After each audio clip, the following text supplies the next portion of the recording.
नमस्ते दोस्तों, स्वागत है आपका लाइफ लेसन्स लाइब्रेरी में, जहां हम आपके लिए लाते हैं जिंदगी बदलने वाली किताबों के बेस्ट लेसन्स। आज हम बात करने जा रहे हैं एक ऐसी किताब की जिसने लाखों लोगों की सोच बदल दी है, क्विट लाइक अ मिलियनेयर। इस किताब में बताया गया है कि बिना लॉटरी जीते या करोड़ों की सैलरी पाए भी आप अमीर बन सकते हैं, जल्दी रिटायर हो सकते हैं और वो जिंदगी जी सकते हैं जिसके आप हकदार हैं। तो चलिए शुरू करते हैं इसका चैप्टर वाइज समरी और जानते हैं वो राज जो आपको भी फाइनेंशियल फ्रीडम की ओर ले जा सकते हैं। Chapter 1, blood money, quit like a millionaire. Kristy Shen अपनी कहानी की शुरुआत करती है अपने बचपन से। वो बताती है कि कैसे उन्होंने चीन के एक बेहद गरीब परिवार में जन्म लिया। वहां हर छोटी सी चीज बहुत बड़ी लगती थी, क्योंकि पैसों की तंगी हमेशा घर पर हावी रहती थी। ब्लड मनी का मतलब यहां है वो मेहनत की कमाई जिसके पीछे त्याग, दर्द और बलिदान छुपा होता है। क्रिस्टी के लिए पैसा सिर्फ कागज का टुकड़ा नहीं था, बल्कि उसका मतलब था परिवार की सुरक्षा, खाने का इंतजाम और जीने का एकमात्र सहारा। जब आप गरीबी से निकलकर बड़े होते हैं, तब आपको पैसों की असली कीमत समझ आती है। क्रिस्टी लिखती है कि हर सिक्का, हर नोट उनके लिए खून पसीने से कमाया हुआ लगता था। इस वजह से उनके अंदर बचपन से ही पैसों को बर्बाद न करने और हर चीज की कद्र करने की आदत विकसित हो गई। इस अध्याय से हमें यह सबक मिलता है कि अगर हम पैसों को सिर्फ खर्च करने का साधन मानेंगे, तो कभी उसकी असली ताकत नहीं समझ पाएंगे। लेकिन अगर हम उसे जीवन बदलने वाली शक्ति की तरह देखें, तो वही पैसा हमें आजादी दिला सकता है। Chapter 2, peach syrup, cardboard boxes and a can of Coke. Kristy अपने बचपन की एक यादगार घटना साझा करती है। जब उनके परिवार को पहली बार कोका कोला का एक कैन मिला, तो पूरा परिवार उसे ऐसे देख रहा था जैसे किसी खजाने पर हाथ लग गया हो। उस समय यह सिर्फ एक ठंडी ड्रिंक नहीं थी, बल्कि समृद्धि और खुशहाली का प्रतीक था। गरीबी में छोटी छोटी चीजें भी बड़ी लगती है। एक बोतल कोक या एक मिठाई किसी बच्चे के लिए दुनिया का सबसे कीमती तोहफा हो सकता है। यही अनुभव क्रिस्टी को यह सिखाता है कि असली खुशी हमेशा पैसों की बड़ी रकम या लग्जरी सामान में नहीं होती, बल्कि उस पल की अहमियत में होती है। यहीं पर वो एक और जरूरी बात समझाती है, क्रैप स्किल्स। क्रैप का मतलब है क्रिएटिविटी, रेजिलियंस, एडेप्टेबिलिटी और परसेवरेंस। यानी कि जब आपके पास कम साधन हो, तो आप रचनात्मक बनते हैं, हालात से जूझना सीखते हैं, बदलती परिस्थितियों के साथ एडजस्ट करते हैं और हार न मानने की आदत डालते हैं। क्रिस्टी मानती है कि अगर उनका बचपन गरीबी और अभाव से न गुजरा होता, तो शायद उनके अंदर ये चारों गुण कभी विकसित नहीं होते, और यही गुण आगे चलकर उन्हें करोड़पति बनाने में असली हथियार साबित हुए। चैप्टर 3, बी एजुकेटेड और डाई। क्रिस्टी बताती है कि उनके बचपन में गरीबी इतनी गहरी थी कि परिवार के पास बुनियादी सुविधाएं भी पूरी तरह से नहीं थी।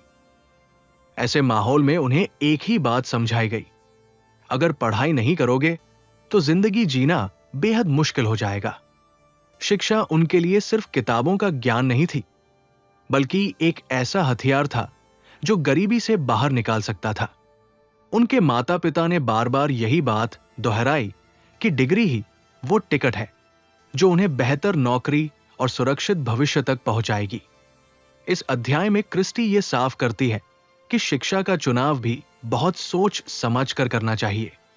सिर्फ जुनून या फैशन के आधार पर डिग्री लेने से आर्थिक स्वतंत्रता पाना मुश्किल हो सकता है। उन्होंने ऐसा विषय चुना जिसमें रोजगार की संभावना ज्यादा थी और सैलरी भी अच्छी मिल सकती थी। यहां से हमें यह सीख मिलती है कि शिक्षा का असली उद्देश्य है अपने भविष्य को सुरक्षित बनाना। जब तक आपके पास मजबूत आधार नहीं होगा, तब तक पैसों के बारे में बड़े सपने देखना व्यावहारिक नहीं है। सही शिक्षा और सही करियर चुनाव फाइनेंशियल फ्रीडम की पहली सीढ़ी है। Chapter 4, don't follow your passion yet. Kristy इस अध्याय में एक बहुत आम सलाह को चुनौती देती है। अपने पैशन को फॉलो करो। वो कहती है कि ये सलाह सुनने में तो आकर्षक लगती है, लेकिन अगर इसे गलत समय पर अपनाया जाए तो ये जिंदगी को आर्थिक संकट में डाल सकती है। जब आप अपने करियर की शुरुआत कर रहे होते हैं, तब सबसे पहले जरूरी है आर्थिक स्थिरता। अगर आप सीधे ही अपने पैशन का पीछा करेंगे तो हो सकता है कि आपको उतनी आमदनी न मिले जिससे आप अपने खर्चे पूरे कर सकें या बचत कर सकें। क्रिस्टी का मानना है कि शुरुआती दौर में ऐसी नौकरी चुननी चाहिए जो आपको अच्छी आय दे और कर्ज से दूर रखे। इसका मतलब ये नहीं है कि पैशन बेकार है। पैशन जरूरी है, लेकिन उसे उस समय अपनाना चाहिए जब आपके पास मजबूत आर्थिक नींव तैयार हो चुकी हो, जब आपकी बुनियादी जरूरतें पूरी हो रही हों और आप निवेश व बचत कर पा रहे हों। तभी आप सुरक्षित तरीके से अपने जुनून का पीछा कर सकते हैं। इस अध्याय से हमें एक गहरी सीख मिलती है। पहले पैसों से आजादी पाओ, फिर पैशन से जिंदगी जियो। अगर हम उल्टा करते हैं तो अक्सर हम पैशन के नाम पर संघर्ष और तनाव से भर जाते हैं। Chapter 5 IOU I own you। इस अध्याय में क्रिस्टी एक बहुत महत्वपूर्ण सच उजागर करती है। कर्ज कभी मुफ्त नहीं होता। जब हम किसी बैंक या संस्था से उधार लेते हैं तो वो असल में हमें पैसे नहीं, बल्कि भविष्य का समय खरीदने देते हैं। IOU यानी I owe you का असली मतलब है I own you, यानी कि जिस दिन आप कर्ज लेते हैं उसी दिन से आपकी आजादी किसी और के हाथ में चली जाती है। चाहे वो स्टूडेंट लोन हो, क्रेडिट कार्ड का बिल हो या फिर घर का बड़ा लोन, हर कर्ज आपके जीवन पर एक बंधन बन जाता है। क्रिस्टी बताती है कि कर्ज आपको अभी चीजें दिला देता है, लेकिन उसकी कीमत आपको सालों तक किस्तों में चुकानी पड़ती है। ब्याज दरें, पेनाल्टी और लंबे समय तक EMI भरना, ये सब आपके पैसों को धीरे धीरे खत्म कर देता है और आपको उसी नौकरी या काम से बंधा रखता है जिसे शायद आप पसंद भी न करते हो। इस अध्याय की सीख साफ है, जितना हो सके कर्ज से दूर रहो। अगर जरूरी भी हो तो सिर्फ उतना ही लोन लो जिसे आप सुरक्षित रूप से चुका सको। याद रखो, असली आजादी तभी है जब आपका पैसा आपके लिए काम करे, न कि आपका समय कर्ज चुकाने में कैद हो। Chapter 6 no one's coming to save you. Kristy इस अध्याय में एक सख्त लेकिन सच्चाई भरा संदेश देती है। कोई आपको बचाने नहीं आएगा, चाहे सरकार हो, कंपनी हो या आपके आसपास के लोग। कोई भी आपकी आर्थिक परेशानियों की जिम्मेदारी नहीं लेगा। कई लोग सोचते हैं कि रिटायरमेंट के लिए पेंशन मिल जाएगी, सरकार हेल्थ केयर संभाल लेगी या फिर भविष्य में सैलरी अपने आप बढ़ जाएगी। लेकिन ये सिर्फ उम्मीदें हैं, हकीकत नहीं। अगर आप खुद अपने पैसों की योजना नहीं बनाएंगे तो जिंदगी आपको कड़वे सबक जरूर सिखाएगी। क्रिस्टी बताती है कि एंटाइटलमेंट माइंडसेट, यानी ये सोचना कि दुनिया आपके लिए कुछ करने के लिए बाध्य है, आपको कमजोर बना देता है। इसके उलट स्कैर्सिटी माइंडसेट, यानी संसाधनों की कमी को समझना और उसी में मौके ढूंढना, यही असली ताकत है। इस अध्याय से सबसे बड़ा सबक है, अपनी वित्तीय आजादी की जिम्मेदारी खुद लो। किसी और पर भरोसा करने की बजाय अपनी कमाई, बचत और निवेश की बागडोर खुद संभालो। तभी आप एक सुरक्षित और स्वतंत्र जीवन बना सकते हो। Chapter 7 confessions of a former purse junkie. Kristy अपने जीवन का एक मजेदार लेकिन कड़वा अनुभव साझा करती है। जब उन्होंने पहली बार अच्छी कमाई शुरू की तो उन्हें लगा कि अब वो भी दूसरों की तरह महंगे ब्रांडेड बैग और स्टाइलिश चीजें खरीद सकती है। धीरे धीरे ये आदत एक तरह का नशा बन गई। हर नए बैग या शॉपिंग से उन्हें कुछ समय के लिए खुशी मिलती, लेकिन जल्द ही वो खुशी गायब हो जाती और फिर उन्हें कुछ नया खरीदने का मन करता। वो मानती हैं कि उस समय उन्हें लगा कि इन लग्जरी चीजों से उनका स्टेटस और आत्मविश्वास बढ़ेगा, लेकिन हकीकत यह थी कि इन चीजों ने सिर्फ उनका बैंक बैलेंस कम किया और अंदर से उन्हें खालीपन का एहसास कराया। इस अध्याय में क्रिस्टी ये स्वीकार करती है कि शॉपिंग और सामानों के पीछे भागना सिर्फ एक डोपामाइन ट्रैप है। थोड़ी देर की खुशी और फिर वही खालीपन। असली खुशी उस वक्त मिलती है जब आप अपने पैसे को समझदारी से इस्तेमाल करते हैं और उसे ऐसे कामों में लगाते हैं जो आपको लंबे समय तक संतोष दे। इस अनुभव से हमें यह सीख मिलती है कि हम सब कभी ना कभी गलत फैसले लेते हैं, लेकिन इन गलतियों से सीखकर अगर हम अपनी सोच और आदतें बदल लें तो वही गलतियां आगे चलकर हमारी सबसे बड़ी ताकत बन सकती है। Chapter 8, the dope on dopamine. Kristy इस अध्याय में समझाती है कि हमारे दिमाग में डोपामाइन नाम का रासायनिक पदार्थ कैसे हमारी खरीदारी और खुशी के पैटर्न को नियंत्रित करता है। जब हम कोई नई चीज खरीदते हैं तो हमारा मस्तिष्क थोड़ी देर के लिए खुश होता है। यही वजह है कि महंगे बैग, नए गैजेट या कोई लग्जरी आइटम तुरंत आकर्षित करता है, लेकिन ये खुशी हमेशा अस्थायी होती है। कुछ समय बाद वही खालीपन लौट आता है और हमें फिर से नया सामान खरीदने की इच्छा होती है। यही डोपामाइन का चक्र है। थोड़ी खुशी, फिर खालीपन और फिर वही लुभावनी चीज। क्रिस्टी बताती है कि असली संतुष्टि पैसे खर्च करके नहीं, बल्कि अनुभवों में निवेश करके मिलती है। यात्रा करना, नई चीजें सीखना या अपने शौकों पर समय और पैसा लगाना, ये लंबी अवधि की खुशी देते हैं। इस अध्याय से सीखने वाली बात यह है कि पैसा सिर्फ चीजों पर खर्च करना बुद्धिमानी नहीं है। उसे ऐसे जगहों पर लगाएं जो आपके जीवन को स्थायी रूप से बेहतर बनाएं और आपकी खुशी के स्तर को स्थिर रखें। Chapter 9, your house is not an investment. Kristy इस अध्याय में एक बहुत ही आम भ्रम को तोड़ती है कि घर खरीदना हमेशा एक अच्छा निवेश है। ज्यादातर लोग सोचते हैं कि घर लेना मतलब पैसा बढ़ाना, लेकिन असलियत यह है कि घर सिर्फ एक खर्च भी है। घर खरीदने के साथ बहुत सारी अतिरिक्त जिम्मेदारियां आती है।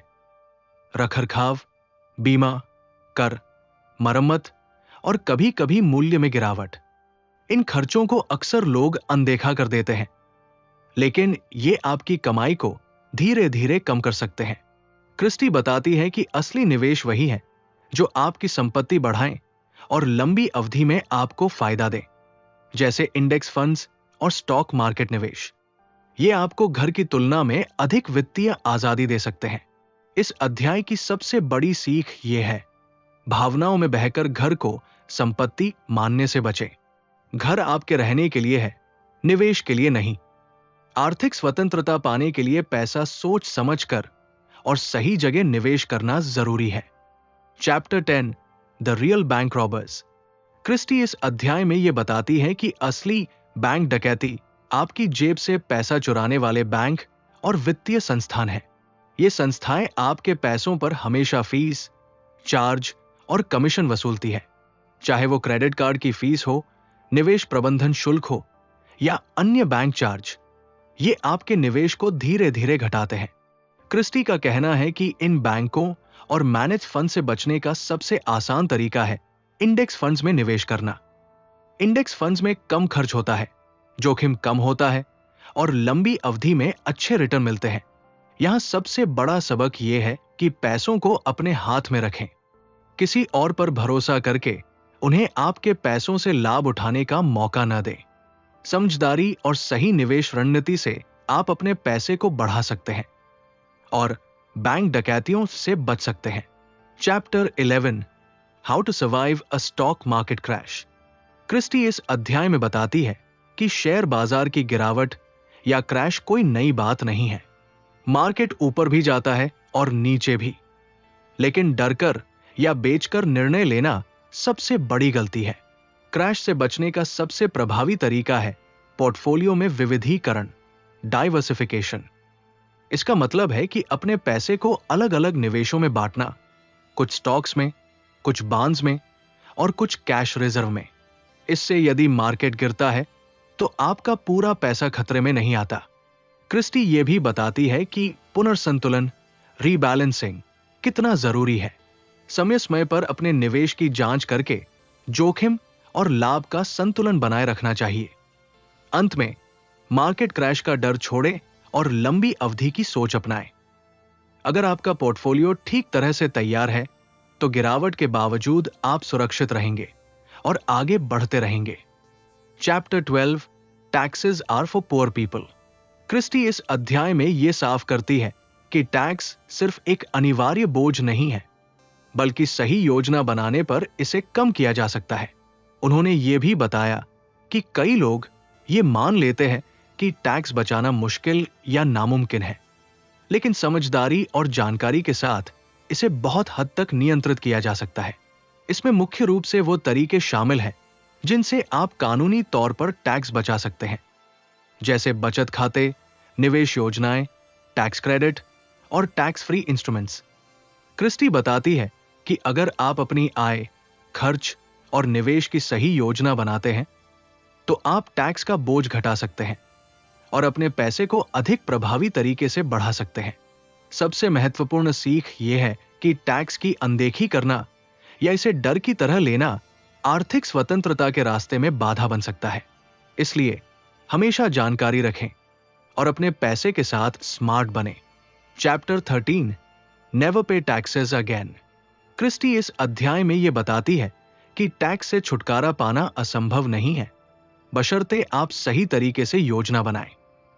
उन्होंने बताया कि कई लोग टैक्स को केवल बोझ मानते हैं, लेकिन अगर आप कानूनी लूपहोल्स और स्मार्ट स्ट्रैटेजीज अपनाएं तो आप टैक्स को काफी कम कर सकते हैं।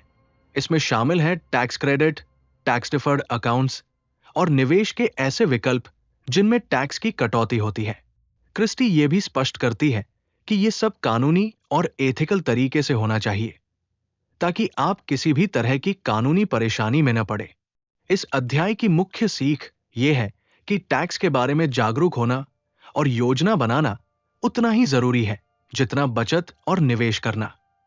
यह आपको अपने पैसों पर नियंत्रण और वित्तीय आजादी की दिशा में बड़ा कदम देता है। Chapter 14 the magical number that saved me.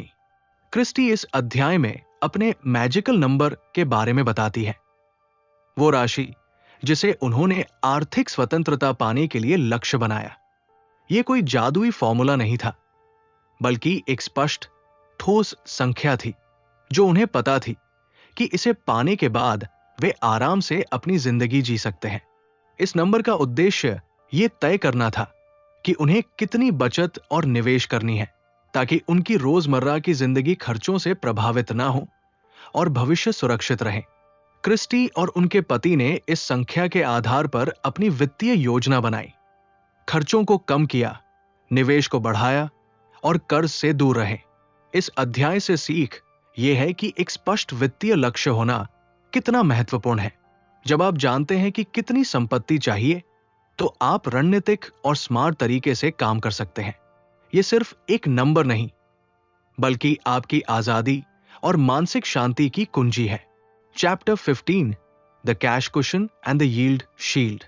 Christy इस अध्याय में दो बहुत महत्वपूर्ण वित्तीय रणनीतियों के बारे में बताती है, कैश कुशन और यील्ड शील्ड।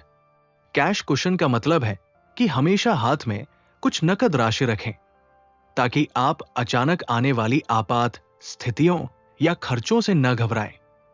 यह एक सुरक्षा तंत्र की तरह काम करता है जो आपको मानसिक शांति और आर्थिक स्थिरता देता है। दूसरी तरफ यील्ड शील्ड ऐसे निवेश है जो आपको नियमित आय देते हैं, जैसे डिविडेंड देने वाले स्टॉक्स या ब्याज देने वाले बॉन्ड्स। ये निवेश बाजार की गिरावट के दौरान भी आपकी आय सुनिश्चित करते हैं।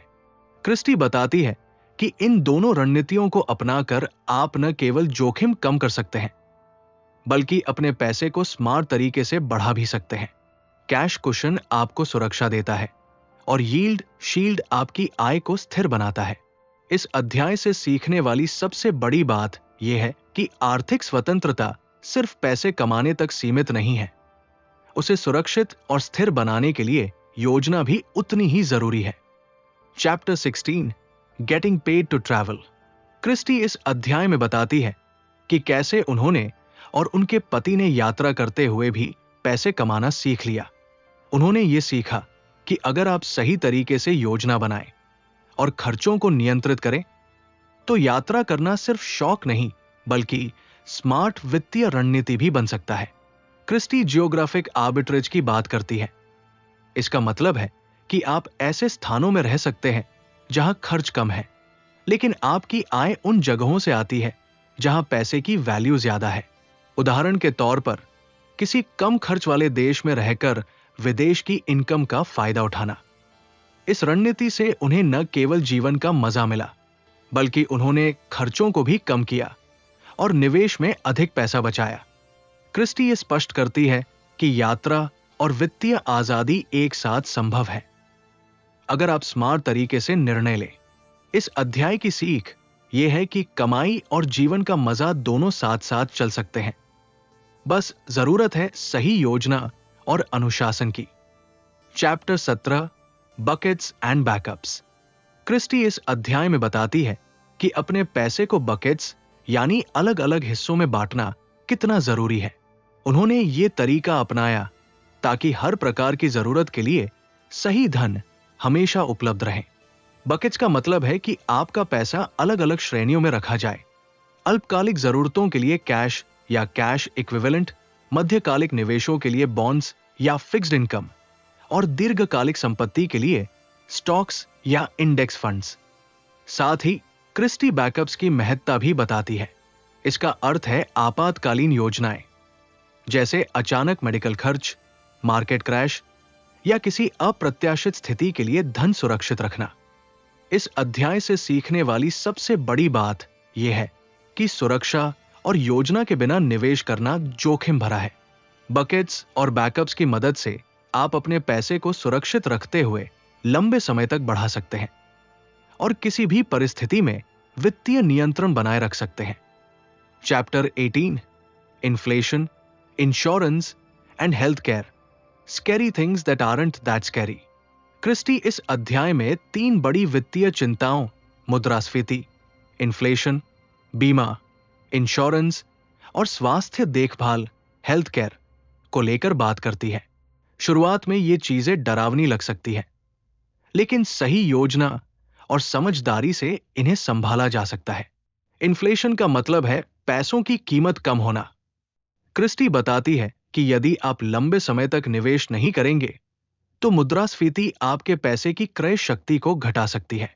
इसका समाधान है सही निवेश, जैसे स्टॉक्स और इंडेक्स फंड्स, जो लंबी अवधि में मुद्रास्फीति को मात दे सकते हैं।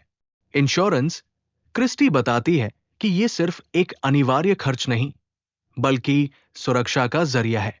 सही बीमा लेने से आप अप्रत्याशित घटनाओं के लिए तैयार रहते हैं। हेल्थ केयर, स्वास्थ्य खर्चों से डरना स्वाभाविक है, लेकिन उचित योजना और हेल्थ इंश्योरेंस के साथ इसे नियंत्रित किया जा सकता है। इस अध्याय की मुख्य सीख यह है कि डर को बढ़ाने वाले वित्तीय मुद्दों का समाधान योजना, ज्ञान और सही निवेश से संभव है। जब आप इन तीनों चीजों के लिए तैयार रहते हैं तो आर्थिक स्वतंत्रता हासिल करना आसान हो जाता है। Chapter 19 what about kids. Christy इस अध्याय में बच्चों के पालन पोषण और उनकी देखभाल के वित्तीय पहलुओं पर बात करती है। कई लोग सोचते हैं कि बच्चे होने पर आर्थिक स्वतंत्रता पाना लगभग नामुमकिन है, लेकिन क्रिस्टी इस मिथक को तोड़ती है। बच्चों का पालन पोषण महंगा हो सकता है, लेकिन सही योजना, खर्च का प्रबंधन और प्राथमिकताओं की समझ से इसे संभाला जा सकता है। क्रिस्टी बताती है कि बच्चों के लिए शिक्षा और देखभाल में निवेश करना जरूरी है, लेकिन इसका मतलब ये नहीं कि आपको अपनी आर्थिक आजादी की योजना छोड़ देनी चाहिए।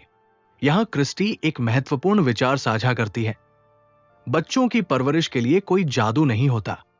योजना, बचत और स्मार्ट निवेश ही स्थायी समाधान है। यदि आप अपने खर्चों को नियंत्रित रखते हैं और निवेश को समझदारी से करते हैं, तो बच्चे होने के बावजूद भी आप फाइनेंशियल फ्रीडम की दिशा में बढ़ सकते हैं। इस अध्याय की सबसे बड़ी सीख यह है कि बच्चे बाधा नहीं, बल्कि आपकी योजना और प्राथमिकताओं को बेहतर बनाने का मौका है। Chapter 20 the dark side of early retirement. Christy इस अध्याय में जल्दी सेवानिवृत्ति के कुछ नकारात्मक पहलुओं पर ध्यान केंद्रित करती है। अर्ली रिटायरमेंट आकर्षक तो लगता है, लेकिन इसके कुछ मानसिक और सामाजिक असर भी होते हैं। कुछ लोग जल्दी रिटायर होकर अपनी पहचान खोने का अनुभव करते हैं। अक्सर काम ही हमारी रोजमर्रा की जीवन शैली और पहचान का हिस्सा होता है, और अचानक काम छोड़ना कुछ लोगों के लिए खालीपन और उद्देश्य की कमी ला सकता है। क्रिस्टी ये भी बताती है कि अर्ली रिटायरमेंट का सबसे बड़ा खतरा है तयशुदा योजनाओं के बिना निर्णय लेना। अगर आपने सिर्फ काम छोड़ने पर ध्यान दिया और अपनी जिंदगी के अगले उद्देश्य या गतिविधियों की योजना नहीं बनाई, तो यह निराशा और तनाव का कारण बन सकता है। इस अध्याय से सीख यह है कि जल्दी रिटायरमेंट सिर्फ पैसा कमाने और खर्च न करने का खेल नहीं है। इसे सफल बनाने के लिए मानसिक तैयारी, योजना और जीवन के नए उद्देश्य बहुत जरूरी है। Chapter 21 you don't need a million to break free. Christy इस अध्याय में यह स्पष्ट करती है कि वित्तीय स्वतंत्रता पाने के लिए आपके पास करोड़ों की राशि होना जरूरी नहीं है। असली मायने इस बात के हैं कि आपके खर्चों और आय का संतुलन कैसा है। अगर आप अपने खर्चों को नियंत्रण में रखते हैं और स्मार्ट निवेश करते हैं, तो थोड़ी कम संपत्ति के साथ भी आप आराम से जीवन जी सकते हैं। क्रिस्टी ने यह दिखाया कि साइड फायर या पार्शियल एफई जैसे विकल्प भी संभव है, जहां आप पूरी तरह रिटायर नहीं होते लेकिन वित्तीय दबाव से मुक्त हो जाते हैं। यह अध्याय यह सिखाता है कि पैसा कमाने की मात्रा से ज्यादा महत्वपूर्ण है आपकी योजना और आदतें। अगर आप समझदारी से बचत और निवेश करेंगे, तो एक सीमित राशि भी आपको आजादी और मानसिक शांति दे सकती है। Chapter 22 go your own way. Christy इस अध्याय में सबसे महत्वपूर्ण संदेश देती है, अपनी राह खुद चुनो। वो कहती है कि वित्तीय स्वतंत्रता की कोई एक ही परिभाषा नहीं होती। हर व्यक्ति की जिंदगी, उसकी जरूरतें और इच्छाएं अलग होती है।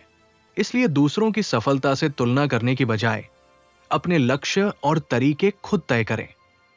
क्रिस्टी बताती है कि लोग अक्सर समाज और परिवार के दबाव में आकर वही निर्णय लेते हैं जो दूसरों के लिए सही है, लेकिन उनके लिए नहीं। असली आजादी तब मिलती है जब आप अपने मूल्यों, प्राथमिकताओं और सपनों के आधार पर निर्णय लें। इस अध्याय की सबसे बड़ी सीख यह है कि फाइनेंशियल फ्रीडम सिर्फ पैसे तक सीमित नहीं है, बल्कि अपने जीवन का नियंत्रण अपने हाथ में लेने का तरीका है। आप अपनी शर्तों पर काम करें, अपनी जिंदगी जिए और अपने लिए अर्थपूर्ण जीवन बनाएं। तो दोस्तों, यह था क्विट लाइक अ मिलियनेयर का पूरा चैप्टर वाइज सारांश। हमने देखा कि कैसे क्रिस्टी शेन और ब्राइस लियंग ने गरीबी से निकलकर आर्थिक आजादी हासिल की, और कैसे हम भी सही योजना, बचत और निवेश से अपने सपनों को हकीकत में बदल सकते हैं। अगर आपको यह वीडियो पसंद आया हो तो लाइक और शेयर जरूर करें। हमारे चैनल लाइफ लेसन्स लाइब्रेरी को सब्सक्राइब करें ताकि आप ऐसे और भी जिंदगी बदलने वाले बुक्स के लेसन्स सीख सकें। नीचे कमेंट में बताइए आप कौन सा फाइनेंशियल फ्रीडम का टिप्स सबसे ज्यादा अपनाना चाहेंगे। धन्यवाद, और याद रखें, आपकी आजादी आपके हाथ में है।